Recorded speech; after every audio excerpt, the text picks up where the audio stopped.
Alright, now that I've explained the setup, let's get into the actual run.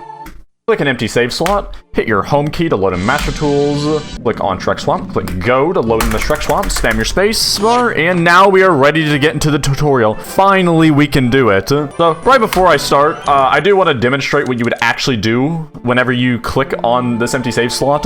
Before we get into Shrek Swamp, this is basically all you do. Click, and then just spam space. Just spam it, and within 2 seconds, you'll be here. Alright, from this point, you're gonna need to know some binds that Master Tools has. The two most important ones are save state and load save state. To make a save state, press your X key, and to load a save state, press your Z key. All this can be configured and viewed in the Master Tools config file. So if you ever have any questions about what I'm doing, just check that, and you'll probably know what I'm talking about. If not, I'll probably bring it up in the video at some point. So, first thing we want to do is run over here to the left. We're going to want to clip to this wall. Now, because we're on 60 FPS, the way that we're going to have to clip to this wall is pretty specific. If you were on an uncapped frame rate, you could just double jump through the wall, and you're basically going to clip through, provided you have roughly around 300 plus FPS whenever you're clipping through.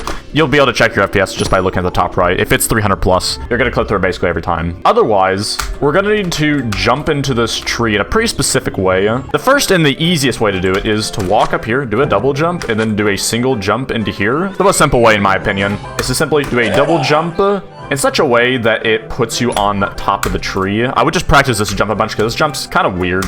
You want to basically use this upward slope to your advantage to get the height required to get on top of this tree. And then the next thing is that you need to get stuck on the tree. So that is what we would want to hope for every time we're going for this jump, or you just get stuck instantly. The way in which you get stuck is pretty freaking specific, so if you're not getting stuck, don't be too surprised. There's instances where you just don't get stuck here, and you're just left wondering what you're even doing with your life, but don't worry about it. Basically, just know that the setup for this trick is pretty specific. But anyway, by the way, if you don't get stuck in the tree, just reset. There's no point of even trying to continue at that point. So basically, once we get stuck here, we're going to need to move as slowly as possible horizontally across the tree. And the reason we want to move very slow is because we need to land on a very specific position relative to the terrain that we're up against. The method that I would personally recommend, because I think it's the easiest to set up for, is to look in the direction I'm already looking in. And you would want to hold A.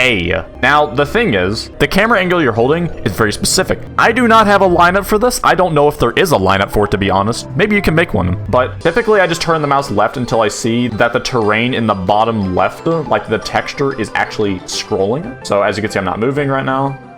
And now I'm officially moving, as you can see. When you see you start to move, I would try to turn your mouse just ever so slightly to the right. Try to slow yourself down. As you can see, I'm going relatively fast.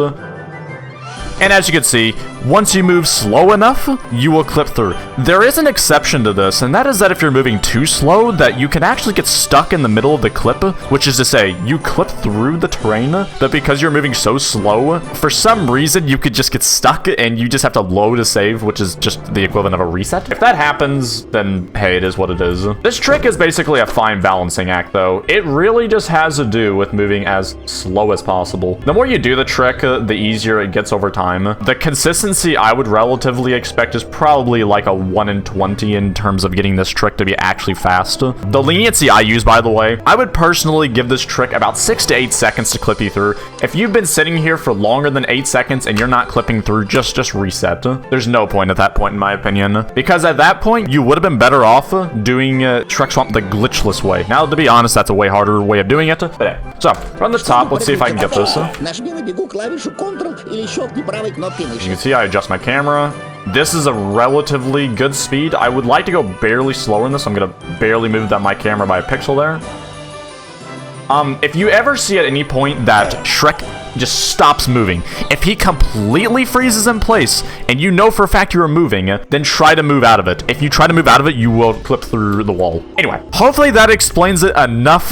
I will probably have like something in the description below or something like that detailing further, or maybe notes on the side of the screen that probably explain more about what I was just doing. But yeah, just keep in mind, Swamp Clip is not exactly the easiest thing to do on 60 FPS. On Uncapped, it's a whole lot easier depending on your hardware. So yeah. Anyway, once you come here, press right bracket so you can see the barrier. This is the barrier we're up against. Try not to walk up against this barrier. because if you do, you might end up getting slowed down. This is much more of a problem on an uncapped frame rate. On 60 FPS, you don't typically get stuck walking across this barrier. I still recommend avoiding it anyway, because if you happen to want to run this game on an uncapped frame rate at any point, then you're going to want to get used to not rubbing up against this. So I just try not to do that in general. Anyway, again, that's right bracket to toggle between this being visible on and off. Once you get up to where this briar patch is, we want to run forward. This is the general point I'm looking at. You can see like the grass above Shrek's head. That's genuinely where I'm aiming for. So basically, run all the way over here. Charge is not required, by the way. I just want to point that out. Charging does not save you speed. I just want to say that because I know if I don't say it, someone's going to say, are you saving time when you're doing a charge attack? You are not saving any time. It is a complete illusion. Your visual model does move forward ahead farther than it should, but it's not actually saving any time. Anyway, run over here. I generally like to keep my camera angle low to the ground whenever I go underneath this. At least as a beginner, that's what I would suggest. I probably do something more like this in an actual run. Yeah, once you get here, all right, so there's like a line in this terrain here. We want to run in that general direction. Here's the line. Press Y, by the way, if you want to place down markers like I am here, but I'm just showing it as an example. Press Shift if you want to toggle between ghost mode being on and off, aka allowing you to fly through walls. It's a very helpful tool, trust me. Basically, we want to run over here, run in the line of this, and that's going to align us here. The reason this is good is because it allows us to run in between a gap, in between a barrier, here's the barrier, and this rock pillar. We have to run in between this gap in order to get to the end of the level, which is right over there. So, from the top, we want to run forward here, and from this point, do we double jump here onto this rock, and then do another double jump into this cutscene. I'm gonna point this out because it's a technique that you'll be using for the rest of the run. But when you hit a cutscene, make sure that you are A, falling into the cutscene, and B, have not touched the ground. If you do that and you skip the cutscene with those conditions being set, then the cutscene's way faster. Here's how fast the cutscene normally is. As you can see, it wasn't that fast.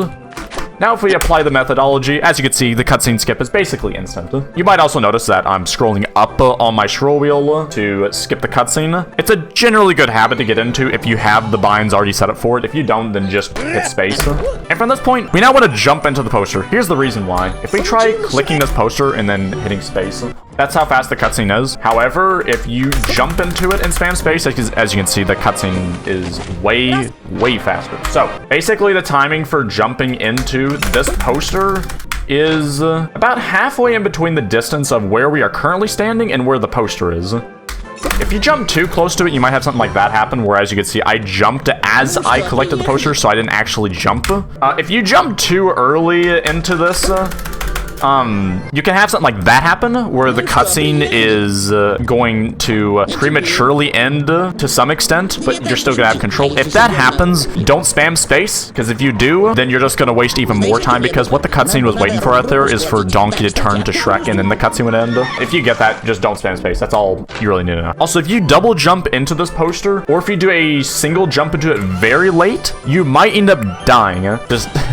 Just try to avoid that. Yeah, fortunately, timing is not too hard for this. Yeah, fortunately, the timing for this is not too bad. Just jump a little bit before you're gonna hit the poster, and then just spam the cutscene button, and you'll end up in Carrot Charge Jack. All right, so here is what it's all gonna look like in action. I got stuck in the tree, that's good. I'm moving my camera in a way where I'm barely moving. I'm moving a lot faster than I would like to, though. This is a pretty good speed. There we go, we got the clip. That would have been relatively acceptable in a beginner run. I try not to rub the barrier too much there. As you can see, I did it a little bit though. I run up against this line that I previously talked about. Double jump here, double jump, scroll, the timing, boom, there we go. And that's Shrek Swamp for you.